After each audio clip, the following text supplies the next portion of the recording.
Good afternoon, everyone. What I'd like to talk about today is partly, to begin with, how I have become the lead curator of something called Future Fest for an entity called NESTA, which is the National Endowment for Science, Technology and Arts. That's an interesting story itself about how one thinks about the future over the course of a biographical life and the different notions of the future that emerge at different career points and life points and even emotional development points. So I'll talk about that for a bit. But what this job has done for me is to, probably for the first time, to force me to focus on what my methods are for thinking about the future. I've obviously been, like most of us, many of us, an enthusiastic consumer of narratives about the future, from movies and fiction and television.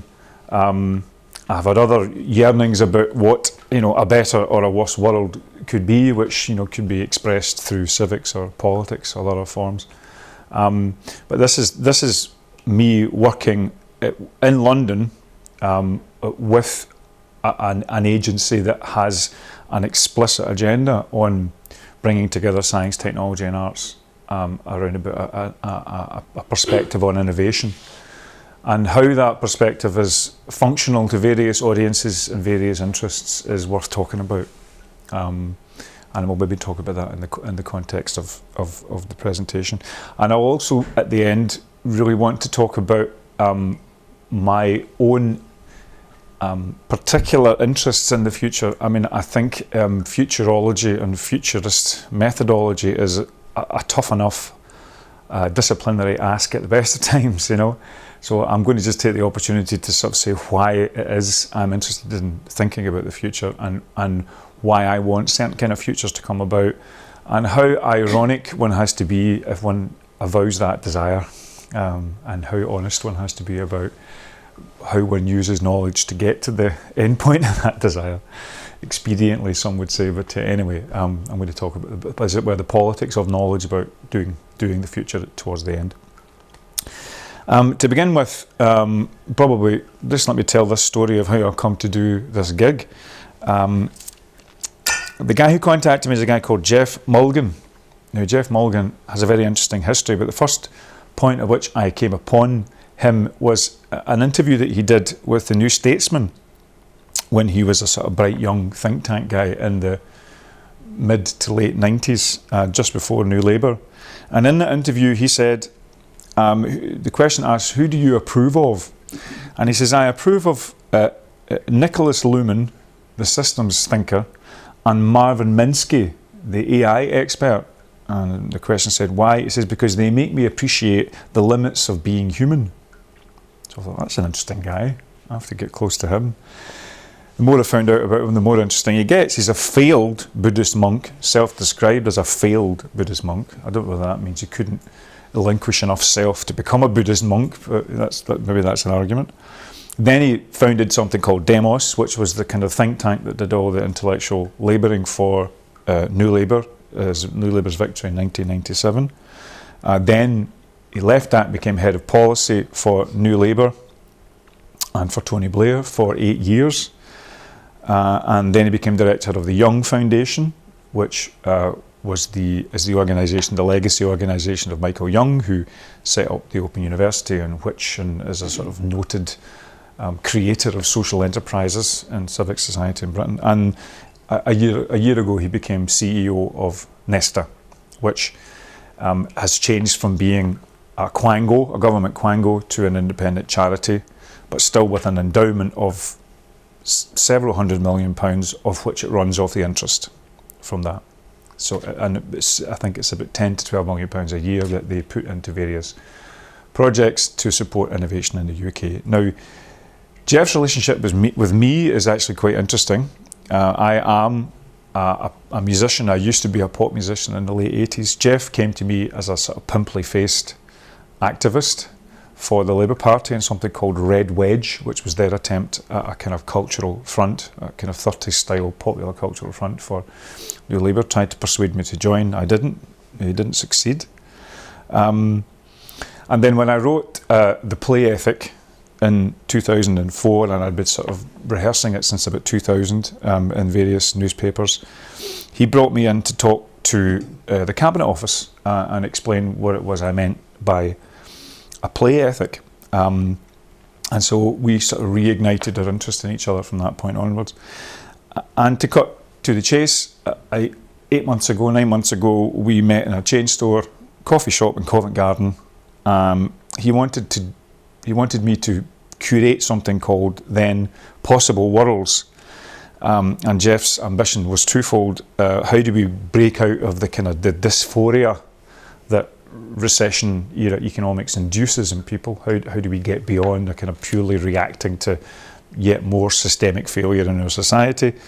And in the course of doing that, how do you create an event that almost makes future like a verb rather than just a noun or a qualifier? What would it mean to future, and what would be the skills that you would transmit to an audience, a constituency in a big city with a reasonably big roster of names that would just incite and excite a burst of optimism, can-do optimism in a town, in a city that's often pulled between extreme optimism and extreme pessimism, and riots and Canary Wharf. So I thought that was a great project, and I'm glad to be doing it.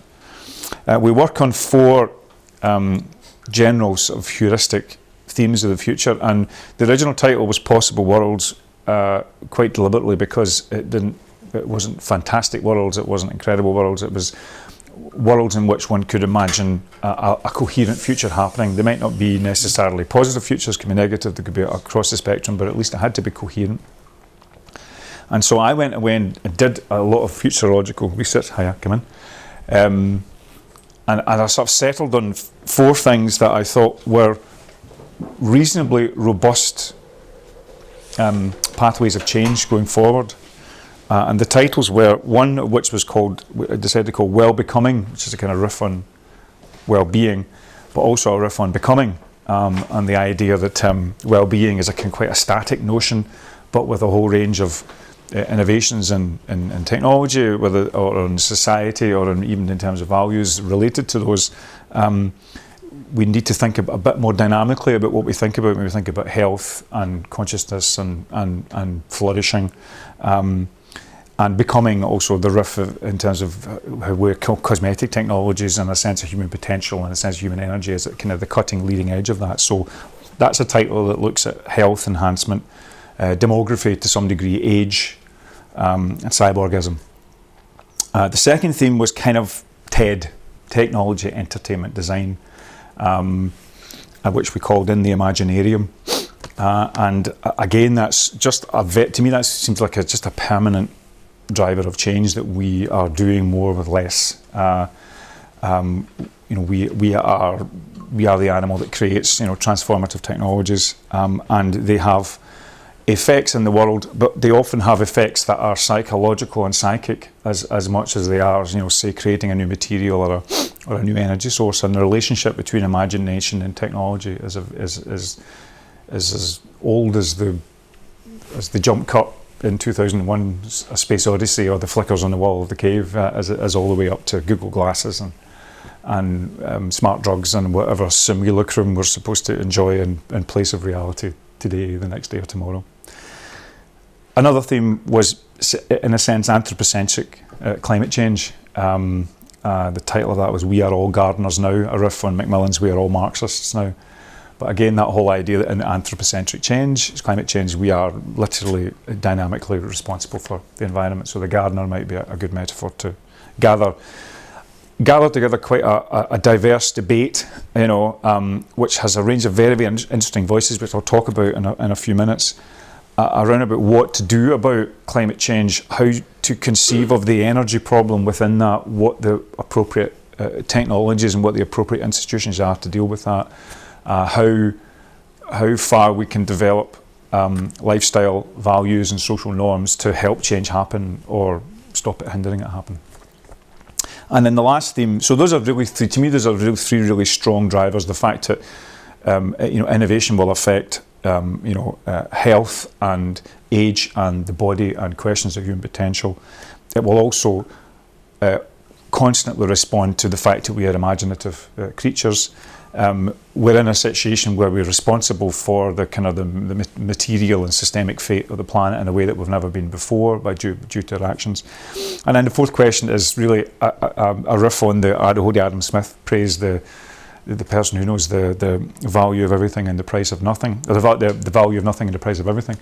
And I called this the value of everything, which is kind of looking at political economy and what are the power structures and what are the financial structures and what are the accountability structures that deal with those three previous drivers of change.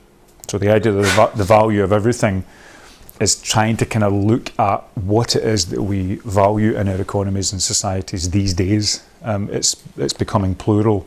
Whether you're accounting for carbon or whether you're looking at the importance of mentality or motivation to reducing health indicators or whatever it is, we're away from a kind of standard 19th century, 20th century homo economicus, femina economicus rubric of how we value things in a society. That's kind of up for grabs. Internet's put it up for grabs. Green accounting's put it up for grabs. So what would be the value of everything? So those are the kind of four robust themes of the future. As an event, it's quite interesting. As an event organizer, you have to run the low road and the high road. So the high road is get me names. So you know the name Ray Kurzweil. Don't ever talk to his office. It's just absolute brain damage. And never mind. That's a machine. If it was only a machine that one could talk to, one might get a determinate response rather than evasive humans. And never mind Al Gore's office and his 6-figure honorarium. But anyway, apart from, so there's a high road element to it. How do we get people in through the door by getting Richard Branson to talk about spacecraft? And the low road, which is the road I much prefer, is to kind of talk to the various intellectual communities which kind of circulate around about Wired magazine and about Silicon Roundabout and the innovation cultures of London, but get them in the midst of what they're doing to imagine doing something 20, 30 years hence. Imagine that their practice is a future norm. Imagine an institution within which their marginal practice might flourish. So it's talking to those people and bringing them into a future fest space, not just a kind of what's buzzing happening now space, but what are the future contexts within what you're doing could flourish or could move from the margins to the centre. So, and that burns away certain people as well as engages certain people. Some people really are just straightforwardly want to be involved in the next 5 years or the next 2 years, or anticipating what way the market is going to go next, even at the cutting edge of consumer electronics or software. But some have the gumption to go further than that, and these are the ones that are in our event. So just to see who we have a young German psychologist with a beautiful metallic cyborg hand. You might have seen him on Channel 4 recently. Alberto Meyer, he's in. We have the world's #3 chef, Andoni Adjuriz, who is a student of El Bulli, the #1 restaurant in the world. He wants to talk about techno-emotional cuisine, how the dining of the future. We have a toy entrepreneur who wants to use Fab Labs to make custom dolls. We have Imogen Heap, the performer, and a techno-cellist from MIT who'll be demonstrating new instruments. We have the astronomer royal and one of the founders of Skype predicting the end of civilization as we know it through the singularity. We have a Brazilian government minister who will sketch the religion of the future. That's a guy called Roberto Ungar. We will be establishing a playful secret agency, which is the 21st century equivalent of the Central Intelligence Agency. We'll have someone who will show us how to grow buildings, how we actually deal with a woman called Rachel Armstrong. And we have a computer scientist who says he is going to bring something on stage that will simulate 80% of the structure of the human brain. A guy called Henry Markham. So that's the cast list. So do come, it will be terribly entertaining, and it's about £35 for the 2 days. So that's the pitch over. But I guess I've been asked to do this by, that's on the 20, I know your appetite is up, isn't it? The 28th to the 29th of September 2013 in the Shoreditch Town Hall. So do come. Tickets will be on sale in about two months' time.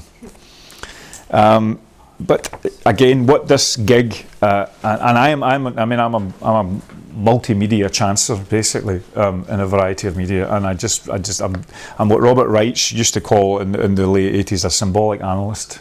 I basically walk in and deal with symbols and deal with ideas and put them into patterns and then get out before I get caught. It's quite nice to move into academic context because I get an hour and a half to kind of slow down and think about what it is that I'm actually hustling and doing. So it's nice to take this opportunity, and I'm going to use this opportunity to think about how I think about the future. What are my kind of working theories, methodologies for how I do it? And it comes from quite an eclectic set of places. I think the first place to begin is actually with my interest in play. And just to kind of slightly explain that, the play ethic, which is obviously a riff on the work ethic, and which was intended to be part of that tipping point, emotional intelligence, oxymoronic, non-fiction talking title craze that we have. When you go to the smart thinking bit of the Watterson's bookstore, well, that was an attempt to kind of hit that market with a book. And it was an attempt to do it, as cyberculture was beginning to really, kick off and become a kind of mainstream phenomenon, and the aspiration met the broadband and the technology. So one wanted to kind of talk about enthusiastic, joyful ways to deal with the world and technology and institutions and structures. So that was the ambition, the commercial ambition behind the book. But what it's become over the last 8 years is a sort of an increasing intellectual obsession with play itself as a kind of transdisciplinary or a multidisciplinary, or as E.O. Wilson would say, a kind of a conciliant between arts and sciences topic, area of interest. It really is like a kind of black hole for so many different considerations about what human nature and culture and technology and the relationships between them all are. And I'm actually working with the ESRC in Edinburgh University at the moment with the Genomics Forum, looking at play and biology, and in particular epigenetics, the whole relationship between experience and genetic triggers of change, and looking at play. Lots of people looking at lots of different experiential viewpoints, but I'm looking at it from the experience of if you have more play in your life, what are the genetic and biological changes that are triggered in your lifetime, and then are those actually pass onable to the next generation? That's what epigenetics is looking at. So I've become a nerd for play and in a multidisciplinary way. But what's interesting about it in terms of the future, in terms of thinking about the future, is that play is itself almost is a necessary futuring that we do to survive as sort of complex social animals. Brian Sutton Smith, who's a emeritus professor of educational psychology at University of Pennsylvania, his definition of play is called adaptive potentiation. It's a horrible word, but also a beautiful word. And what he means is that it's adaptive. It's something that must play an adaptive role in biological evolution, because it happens all over the place, and it just doesn't happen in humans. It happens in other mammals, and it happens to some degree in other animals as well. But when you think about it, it should be maladaptive. It wastes energy. It opens you out to predation from other animals. It should be something that we don't do if we're trying to conserve our energies to propagate the species. But sophisticated animals with complicated cerebella play a lot, and we play most of all. And why do we play? What happens when we play? Or the games and the mimicry and the simulation and the mocking and the fun and the imagination. Why is that the content of play? Because play helps us to rehearse our relationships with other complex animals. And we are the most complex of all in terms of the fact that we have language, we lie, we have strategies, we have dreams and imaginations and fantasies. And to live with these super self-conscious creatures in social bonds is really quite difficult. So play, according to the biologists, is the place where we test out our social futures. That's where play sits in human nature. So, so straightforwardly, I'm interested in in the future to the extent that it seems to be a part of this deeply rooted component of evolved human evolutionary psychology. So to be thinking about the future is actually to be doing an essential complex linguistic mammalian survival strategy. It's not just something that happens from think tanks. It's not just something that happens from multinational corporations doing scenario planning. It's actually helps to constitute the human being as a complex social and imaginative animal living with other complex social and imaginative animals. So play and the future are very deeply linked for me. Now, the backup of this, I think, is quite interesting, because if you actually look, if you actually think about our most recent imaginings or narratives of the future, and just take any of the slate of science fiction movies over the last 5 years coming out of Hollywood, for example, these are very, very old narratives and tropes, extremely old. I mean, even religion might have been the first act of adaptive potentiation. Religion as imagining a world of entities and forces that explain otherwise inexplicable, current challenges or current excesses. Religion comes in to sort of explain why this is happening, short of science, through imagining forces and entities with causal powers that are not obvious. And if you look at mythology, I mean, just to look at Greek mythology for 1 second, you basically Greek mythology is mostly about imagining worlds and beings that are fundamentally changed by technology. Prometheus, Icarus, Daedalus, the clever worker, but also Pandora, the box, the beautiful woman who opens the box in which all the horrors and terrors of the world come out. Counterposed to Hephaestus, who was the kind of ugly, club-footed constructor of the Palace of the Gods. And never mind Momus. Does anyone know Momus? Momus could fashion a door that could help him see into human hearts. You can maybe hold your mobile phone up there and have it occupy exactly the same space. A book I would really recommend to you. It sounds schlocky, but it's absolutely brilliant. And he's a researcher for NESTA, a guy called John Turney, who's written a book in the Rough Guide series called The Rough Guide to the Future. Sounds like it might be a trite overview. Absolutely not. It's a wonderful book. And he glosses this idea of what do these old stories tell us about our deeply rooted future-orientedness and what we have dreamt for throughout our species being existence, in terms of being ready for the next thing that comes down the turnpike of human civilization or society or inventiveness or whatever. And he just lays it out. Old storytellers have dwelt on invulnerability or immortality, reanimation or resurrection. We have pondered making artificial creatures of people, especially doubles of existing individuals, so the golem, the doppelganger. We've been fascinated by metamorphosis and monstrosity. We have conjured fantasies of invisibility, of remote vision, remote vision, speech or hearing, instantaneous travel, long-distance weaponry that cannot be resisted, the bolts coming down from the sky,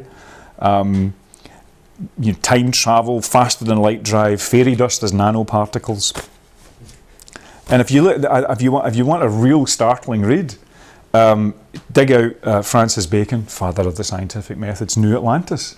I mean, he just about anticipates with alarming precision most of the techno dreams or the techno horizons that would emerge, from Silicon Valley or Wired magazine today. I mean, literally, technologies that allow people to hear at a distance, see at a distance. It's some extraordinary passages in it. So, to sum up, I come at futurology from a deep interest in play, and what that indicates to me is that humans are necessarily future-friendly or future-oriented or future-open creatures, because we need to be that because we're so demanding on each other in terms of living with each other. So the next personal interest I have in futurology, and I'm being completely explicit about it, is via a political theory or political philosophy or social science fiction. Science fiction, dreaming of a better world. And I think I've been looking for a kind of join up between my own sort of highly developed sense of play, because I just look at my own life. I'm a musician and a writer and an editor and an active father and so forth and so on. That's just I have a play ethic, and this is why I was able to kind of prescribe it for everybody else. But that's just where I am. I'm being honest about my interests and my impetus. So I have that, but I've also always had an SF love of plausible alternative worlds. I've always lost myself in science fiction or speculative fiction of all kinds as often as I could. And the thing that conjoins that for me is actually, to cut to the chase, radical left theory of the 70s and 80s, and particularly a writer called André Gortz. If anybody knows the work of André Gortz from way back. Gortz was a kind of 70s, 80s, 90s French Marxist. And Gortz just suggested straightforwardly that automation and computerization could liberate humans into a post-work world if we could use that automation and computerization, its efficiencies, the way that it extended our powers within the right set of democratic social arrangements. Now this is, as we know, this is part of an old discussion which has an interesting terminus in the Luddites, actually. Luddites often misunderstood, as we know. The great phrase that comes out of the Luddite movement is that machines must, quote unquote, benefit the commonality. So, you destroy a machine or you object to a machine because it does not benefit the commonality, not because it necessarily exists to devalorize certain kinds of human labour. The Luddites would object to a machine because it made shoddy equipment, or they'd object to a machine because it didn't allow for leisure. So Gortz has a perspective on technology is that it must, quote unquote, benefit the commonality. How could it do that? Now, I traced this interest through the kind of late 60s. Retrospectively, I'm 48. I wasn't there, obviously. I was a tiny wee boy when it was all happening. But the May '68 moment was a futuristic moment. When the phrases that the situationists talked about there. Be realistic, demand the impossible. Beneath the pavement, the beach, all that stuff. And the political philosophy that came out of that, very much had its futuristic elements. I don't know how many of you know Michel Foucault all that well, but I think it was The Order of Things. But there was a whole scene at the end of that where the figure of man is written on the beach and the waves just come in and sweep it away. So again, at the end of this really hard, tough piece of political philosophy, there was this kind of image that could have been from some kind of post-apocalyptic movie. Two of my favourites, struggled with them for 20 odd years. Gilles Deleuze and Félix Guattari urged us in Anti-Oedipus and in A Thousand Plateaus to think about reality as a rhizome or a network, and to think about ourselves, humans, as machines and systems. And then that goes into Italy in the late 70s, and all that thought about, again, how do you get technology to benefit the commonality? All the kind of red activism that was happening in the factories in Italy, but also generating pirate media and generating positive technological responses to a moment of crisis. And that leads all the way up to my favourite theorists of the moment, Antonio Negri and Michael Hart, who in books like Empire, Multitude and Commonwealth, they talk about a long argument. They almost talk about an alternative, not an alternative world, but an alternative modernity. We've been talking about modern times in a wrong way since Descartes, Spinoza. We need to get the argument right. It's been too clamped down. It hasn't appreciated enough rich common human potential. And even in their later books, they talk about this kind of post-individualist, communistic idea of themselves, and they actually embrace the idea of cyborgs and post-humans. They think that the image of the cyborg or the post-human is a way for us to think about a new idea of solidarity, or a new idea of being in harmony with people that has a clever relationship with technology and information society. So that sits between my innate playfulness and my love of science fiction as kind of radical, utopian left theory. I guess the T-shirt slogan of that in the present is the line that comes from Frederick Jameson and Slavoj Žižek, where they say, "It's easier to imagine the end of the world than it is to imagine the end of capitalism." It's a good joke. But there's another line that I like from another social theorist called Eric Olin Wright, where he talks about envisioning real utopias. It's a lovely phrase, envisioning real utopias. What's the imaginable social reform that one could imagine getting to over a period of time, but that would really radically reform or change things? So I suppose that the classic example of that is the citizen's income, or the radically shorter working week, or those kinds of classic, actually quite long-term responses to the onrush of capitalist technological change. So that's kind of where I'm genuinely interested in envisioning real utopias. And just as might be perfectly obvious, the last quote on this is from the Scottish author Alistair Gray, who urges us to work as if you were in the early days of a better nation. Now, from a Scot at the moment, that's a whole other presentation, which we can put on a side. We can put in a sidebar and talk about over a malt whiskey or two. So I stand here without any pretensions to being a kind of a predictive, rigorous futurologist. No way.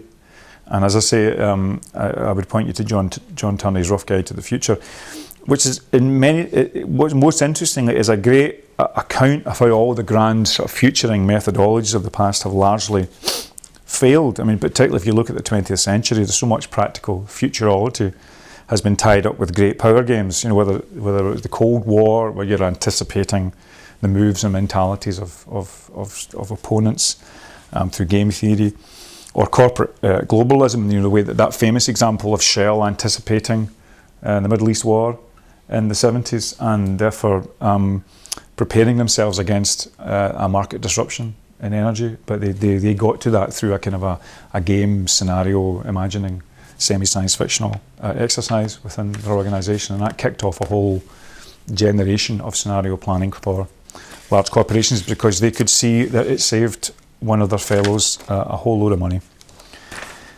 So I'm quite explicit about wanting a certain future to come about ethically and politically. I'm quite adamant about marshalling arguments and research that might convince people to go in that direction. For Future Fest, I'll be much more ecumenical, of course. But I think it's worth exploring, again, to trying to be useful and personal and practice-oriented. I think it'd be quite useful for you, and I hope would be stimulating to allow me to explore quite practically how considerations of potential futures keeps you wise in the midst of your advocacy.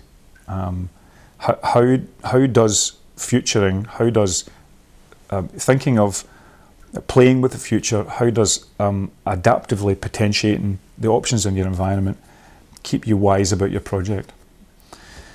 Now, I'll just go through this in terms of the book I've written and the book I'm trying to finish at the moment. So the last one was called The Play Ethic. It came out in 2004 on Macmillan. And it was a kind of a celebration of the culture of network society. There was a question that Manuel Castells, the urbanologist, posed in his Age of Information trilogy in the mid to late 90s, after Max Weber, where he said, if the Protestant work ethic was the spirit of capitalism, what would the spirit of informationalism be? So I thought it might be a play ethic. I nearly wrote a New Age play ethic, but that's about a Buddhist play ethic, but well, that's another argument to have. So the play ethic book, it kind of exalted in digital networks, and it's interesting having these conversations with Sue about the relationship between metaphors and biology and in technology. I quite quickly came in the book to see that network society, internet society, was homologous. By that I mean had a kind of deep similarity and structure to the grounds of play in human nature. Digital culture was like a giant playground, a ground of play, and it even looks like it to some degree. I mean, you can actually sort of look at the kind of conditions of a ground of play in lion cubs in the savannah, and a playground, a municipal playground, and the internet. I mean, there's sort of three conditions that each one of them kind of fulfills. One is that there's a kind of structural governance that's loose but robust, where risk can happen, it can injure you, but it doesn't kill you. So that's something that both the lioness tended play space for the cubs, the municipally tended playground, and the weirdly but certainly effectively governed and managed structure of the internet does. It's loose but robust structures. The second condition is homologous across all three, and from nature to technology, is that there's a kind of an excess of materials. There's an excess of stuff that can be played around with. You're a degree distant from scarcity. So that's another component of the ground of play. And I think also just the third condition would be that as I say, mess and experimentation is permitted. There's a sort of sense in which a certain amount of chaos is allowed to kind of emerge, forms through the middle of it. So that was inspired. That was something I kind of explored in the book. But what was quite interesting, after I'd written it and after I'd promoted it for a year or two, I kind of realised that there was something huge missing in it. I mean, I went with the singularitarians. Do you know the kind of whole singularity discussion about these people who sort of believe that there's a kind of moment of grand convergence between about 4 or 5 different technological processes that will take humankind forward in an incredible leap? Well, I kind of went with that. And I went with that as the ultimate horizon of play. If human beings have this capacity to kind of create a fertile experimental zone, then these were the biotechnology, nanotechnology, computer technology, robotics were the ultimate Lego bricks in that play space. Heraclitus, the man who did the classic phrase about never stepping in the same river twice, also wrote a brilliant phrase: the aeon is a child at play with coloured balls. So that's, again, that's so sort of elemental, that idea of play being about a sort of militant, imaginative putting into question of immediate reality in order that you can do something with it or learn something from it. It's way back, way down. Interestingly, historically, the book itself is haunted by 9/11 because I started it in 2000, and then it was going in a direction which was, I suddenly realised afterwards, was kind of jihad versus Macworld, or MTV versus the mullahs. There was a kind of an exaltation of potentiality and expressivity through social technical networks, and then along comes that particular technological intervention known as 9/11, with the either fake or true note left by Mohammed Atta at the time: for play is over, the work is upon us. And that was like that. Even the image of it is like a bad SF movie. But it was also a message to me in the midst of writing the book that one should not identify play with a certain kind of Western free expressionism, free expressivism. There might be other objections to that model, and actually I explored in the book other cultural determinations of play that are more to do with ritual and community rather than just free egoistic self-expression. So the book is kind of haunted by 9/11, and towards the end looks at spirituality, looks at different educational traditions throughout the world, actually realises that there is more than just a kind of Western egoistic way to play, to adapt yourself to living with other complex human creatures. So the book is quite interesting in that respect. But what it doesn't talk about at all is the environment. It has 1 index entry on advertising, 6 on Tony Blair, 12 on capitalism, 7 on advertising, 11 on 9/11, and 9 on parents, but only 1 on the environment. And I think I had an unexamined assumption there about the future in the play ethic, that playfulness and technoscience, their exponential, unlimited nature, faced no real limits to their explosion or their extension. And this is quite a chastening realisation. So for the last couple of years I've been reading into the eco-crisis literature, tracking people like the economist Nicholas Stern, the green futurologist Jeremy Rifkin, and then roaming more widely around the literature a few months after that. So the next book I want to write is titled Radical Animal Innovation, Sustainability and Human Nature, and it's really an act of commensuration. How do I get a commensuration? How do we find a middle way between the illimitable aspects of human nature that my researches into play have disclosed? The way our imagination, driven by desire, wielding symbols, with a necessary lust for novelty, makes us make the world an unstable affair. That's human illimitability. That's what play scholarship and play inquiry has revealed to me. But as far as the science goes, and as far as I can frame it and digest it, that illimitability faces extreme planetary boundaries and limits, and natural ecosystems that are coming to a point of crisis. Now, if lifestyle consumerism exploits our playfulness, I think it does, through new forms, new designs, innovation, fantasy, manipulation of desire, and if that work to consume, to gratify dreams, if that system then dumps the consequences of that fashion and gadgetry on a very, very angry Gaia indeed, then how do we align these complex, restless natures with the demands of considering our material throughput on the planet? How do we as humans commensurate the illimitable in us and the limited nature of the planet?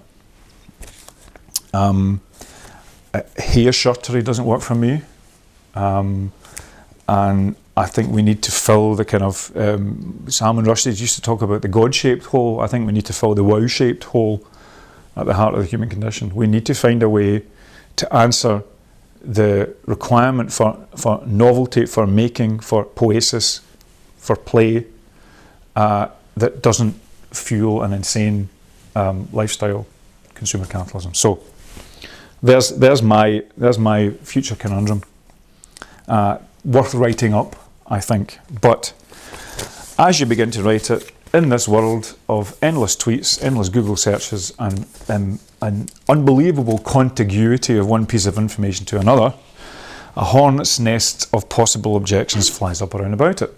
And I've got, just being alive in the info age, I have 3 straight away to my own thesis. Skepticism about biosphere limits, skepticism about human illimitability, and realism about both, and there's probably 4 others beyond that. I'll just go through the three that are buzzing around in my head in a moment. Skepticism about biosphere limits. What if we are in the early stages of the next wave of epochal energy innovation, which tackles the poisonous externalities of carbon economies at their core? The aforementioned Ray Kurzweil, expensive Ray Kurzweil, is now head of research at Google. He's going around at the moment suggesting we're only a few design iterations away from solar technology that can begin to tap into the fact that we have 10,000 times more available solar energy than is required by our current energy expenditure. Stuart Brand is another person who's taken this on recently in Whole Earth Discipline. In the UK, Matt Ridley has done this in The Rational Optimist, and they're making the general argument that we should embrace radical innovation much more avidly than we do, and particularly those scary parts to do with our stewardship of nature and our growing command over biology and the genome. It could be their argument is, it could be that the planetary boundaries, the hard limits that I need to bring human illimitability in to have a discussion with, those planetary boundaries may be much more arguable than we presume. Global warming may be inexorable, that may be the legacy of the industrial age, but our best response will be to go with the groove of innovative human nature. But you can have a skepticism about human illimitability as well. There's a big wave of techno-skeptics at the moment, authors like Nicholas Carr, Susan Greenfield, Jaron Lanier, Evgeny Morozov, John Gray, Naomi Klein, the Dark Mountain Collective. I don't know if you've heard of those people. They generally believe that the previous viewpoint is just a technical fix viewpoint. It's a mindset generated by the fact that we live in these control systems, that we see the world through these administered software templates, that is now an intimate part of our immediate sensorium. We're not, even our eye line has kind of changed vis-a-vis these bits of tech. This is an entrancing imaginarium that seduces us into complacency about and distraction from the collapse of the systems around about us, whether they be energy, political, or economic. These people would regard 5 minutes, sure, nearly finished. They would regard displays of enthusiasm around things like ubiquitous drones or community biohacking as horrific. Morozov calls them solutionism, gone mad. They also try to back this up as an account of human nature as predictably irrational, the whole behavioural economics, nudge thinking vision that we're all basically just Homer Simpsons who can't cope with modern life and can't cope with the interaction around about us. And we should realise how hubristic we are in terms of how human imagination can realise its products. So scepticism about human natural limits, scepticism about human illimitability, and the more you read in the age of permanently available perspective, the more you find out. I discovered a guy called Tim Flannery, who's an Australian environmentalist who's written a book called Here on Earth, and he basically says that the Gaia concept allows us to become the self-conscious nervous system of Gaia. Basically, when we instrument the planet with all our networks and our technologies, we'll be able to understand the flows of this wonderful organism that we're part of, and we will, and he says quite explicitly, we will bring Gaia to self-consciousness, and then once we figure out how to live on this planet by using our ingenuity and our innovation to sit with the natural flows of the planet, we will start to colonise other planets, because it could be through Fermi's paradox that the reason why we haven't been contacted by anybody is because there's nobody out there. We are this unique biological event in the whole history of the universe. If that's the case, then we have a responsibility to go and spread life throughout the universe. So Gaia will then, quote unquote, reach puberty, for she will then become reproductive, nurturing the spark of life on one dead sphere after another. Now, that's what I call the future moment. All the way from Tim Flannery as an Aboriginal rights activist, making an argument through technology and Gaia and justifying us as the seeder of life in our barren universe. Now, if that's not exciting, folks, I don't know what is. And there are doubtless other perspectives to come off my basic dilemma of human illimitability, natural limits. Okay, finally, very quickly, I think I'm done. Yes. Now, I may be now in terms of me thinking about play as a present to think about the future, I may be demonstrating that famous truism: if all you have a hammer, then everything looks like a nail. But I'm going to risk it and say I think even that this range of eco-techno futures that I've just laid out and that I'm grappling with as a public writer, it feels like an act of deep play. It feels like an act of adaptive potentiation. In order that I can live in this accelerated, helter-skelter world of ramifying systems of endless perspective, of factoids that turn into facts that turn back into factoids, I still have to find a way to create a space by which I can be competent for this world. And so therefore play spaces have to emerge, maybe at higher orders of complexity than they have in earlier years of our lives, and certainly than in the mammalian condition. So what are the play spaces that can help us live in this unbelievably complex world? We have a lot of gamers at the event, and there's an argument that says that the gamer generation, who don't look at a static page or a flat screen, but look at an interactive world, who immediately understand that a world is a system of interlocking parts and that you have an active agency through that system, are better equipped for a radically, complicatedly systemic world than previous generations defined by previous literacies. So that could be one way in which we literally play the future, is by the game generation being quite confident about itself as a literacy, as a media, as a way of seeing the world that needs to be given as much institutional and educational and civilizational support as movies, books, films, theatre, drama, etc.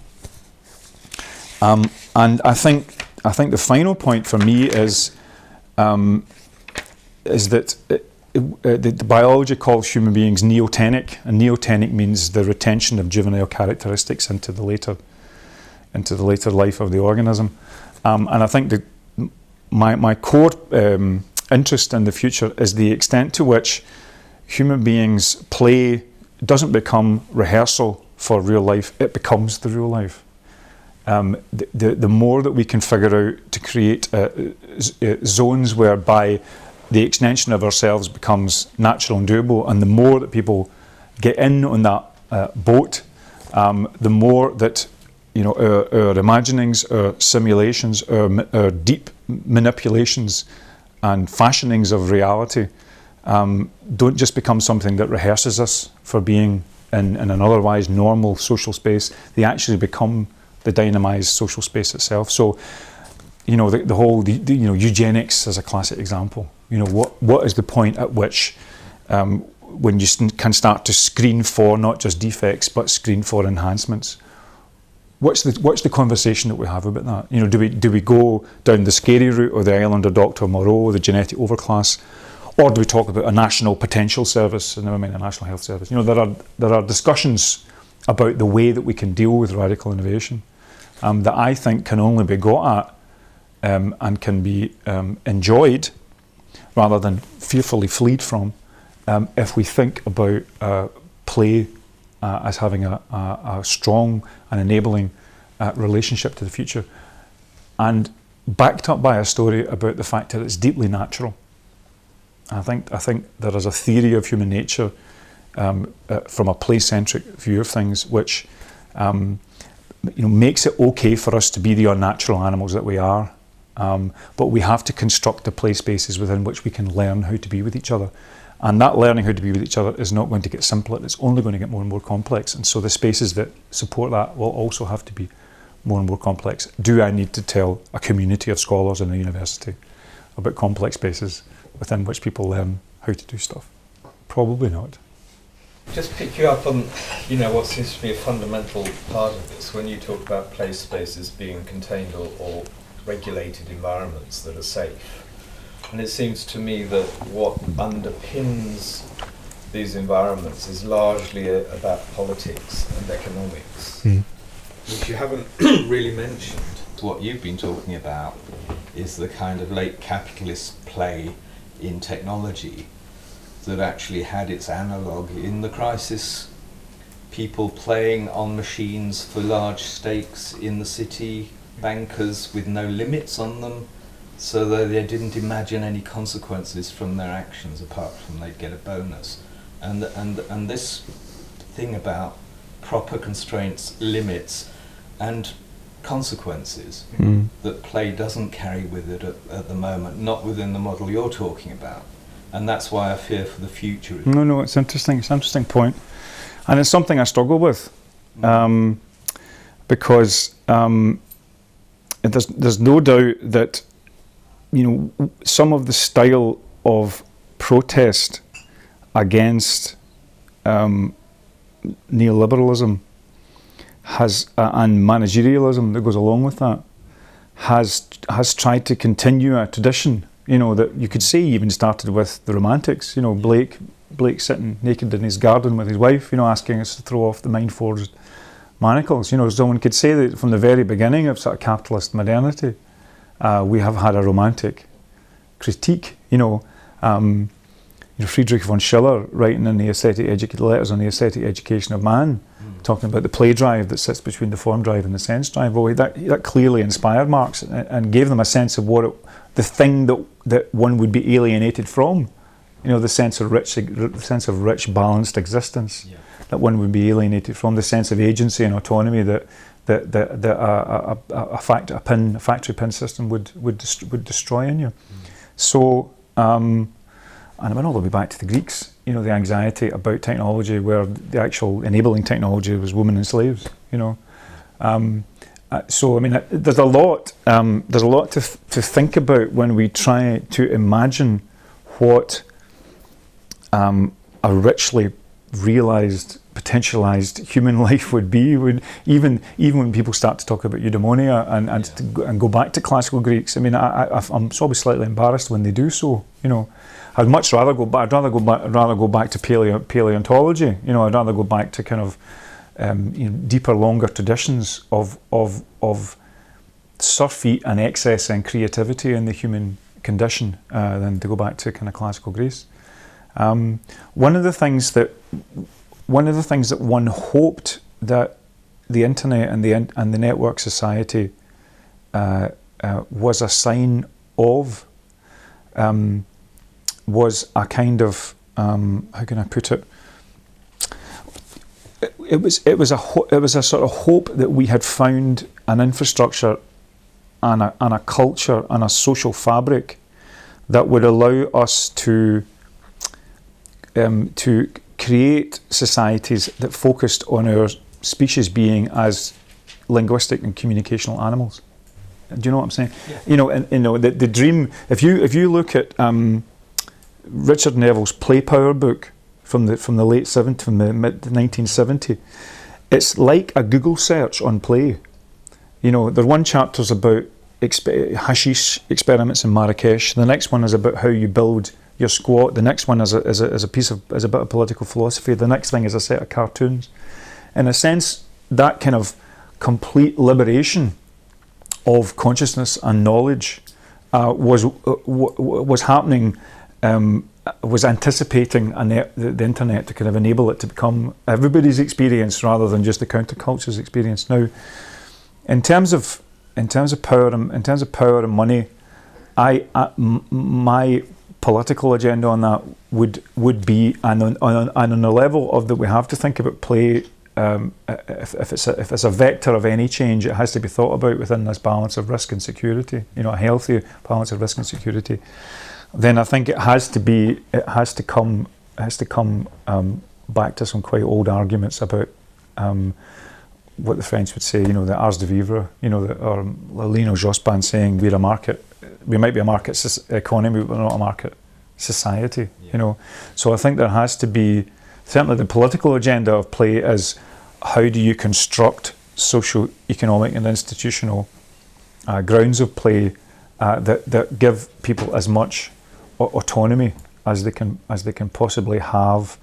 And is it lucky that the internet has come along at a moment of ecological and resource crisis to answer our demands for complexity and for sensuality and for aesthesis and poesis that consumer culture fueled by advertising has given us. So I've actually hit a lucky moment that just at the point at which we need to dematerialize our dreams, we have an immaterial culture that will allow us to actually enjoy telling stories to each other. So I mean, certainly in the music business, what digitalization has done in the music business is to destroy the commodity form of the CD, but liberate the reality of live performance to communities and communal relations.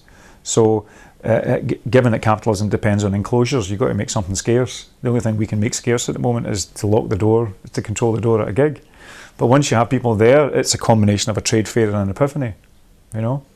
So that's happening. That's happening to a whole range of cultural industries, and what it's pushing forward is actually quite an old model of the relationship between the artist and the performer. Now, that's happening. That's also happening to newspapers. The big society is quite an interesting concept because that doesn't answer the Oscar Wilde question about socialism, which is it takes too many evenings. And if it does take too many evenings, then you have to deal with the time question. So the big society could easily been a kind of a playground for social enterprise if people were working 21-hour weeks or 25-hour weeks. And then the whole question of how you express your autonomy rather than your heteronomy and wage labour, your autonomy in society and with your fellows and with your self-directed poesis. That's the politics of it for me, and it's quite an old politics. Thomas Paine, Tom Paine was arguing for it in Common Sense, in the. So what you're almost saying is that we're going to get the ghost or the mirror or the antithesis of the technology. I mean, the Grillo phenomenon is the antithesis of austerity. What you're talking about with the internet is actually, people are going back to the physical world from the internet in the music business, and that's, again, happens to be a good revenue stream for performers, but it's a natural consequence of the digitization of the original. And I think we maybe should be looking at these indices between the technologies of where the future is going to be growing. It's not going to be growing directly in the technologies, it's going to be a reactive growth. Yeah. I think that is kind of within your discourse, but maybe it should be given higher priority. Thank you. Sorry to jump in, but I'm conscious of time. Thank you very much.